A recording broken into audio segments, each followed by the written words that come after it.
Ito gagawa po tayo ng parang pinaka seedling tray ng ating pero foam po yung gagamitin natin.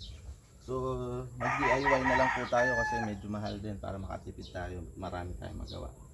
So ito binuwa kong sukat.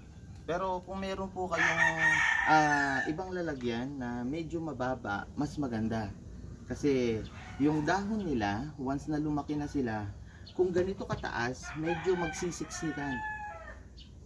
Pero kung mababa lang siya, mga dos, ang taas lang niya. So kapag tumubo yung lettuce natin, lumapad man yung dahon nila, mayroon silang space dito sa gilid. Kaya luluwag yung space nila. No? Hindi katulad nito dahil mataas, hanggang dito lang talaga yung space nila. Kaya mas maganda kung mayroon kayong lalagyan na mas mababa. So ganito po yung paggawa ng aking seedling foam, no? So ayan, meron tayo ditong ruler na ito, kahit yung level H na lumang level bar, no? So guguhitan lang natin to, gagamit tayo ng cutter, no? Sa sa YouTube, kaya gagamit tayo ng cutter. So ganun lang natin yan, guguhitan hanggang sa magawa natin yung 1 inch. Ayan, half lang ha. Half lang ang pagkat. Huwag natin puputulin lahat, no? Half lang.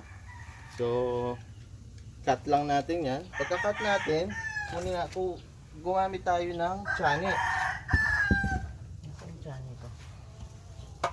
Ito, gamit tayo ng chani. No? Itong chani na to, kukurutin lang natin yan. Kukurutin lang natin yan hanggang sa magawa natin yung pinaka butas niya, no. Pagkatapos natin na chanian, po tayo ng lapis, no. Ayan lang, tutusukin lang natin to para yung kapag tumubo yung seedling natin, mag-penetrate doon sa ilalim, no, dito. Magpe-penetrate dito kapag butas na yan. Yan, bubutasan lang natin. So yun lang po ang paggawa ng ating seedling foam, no.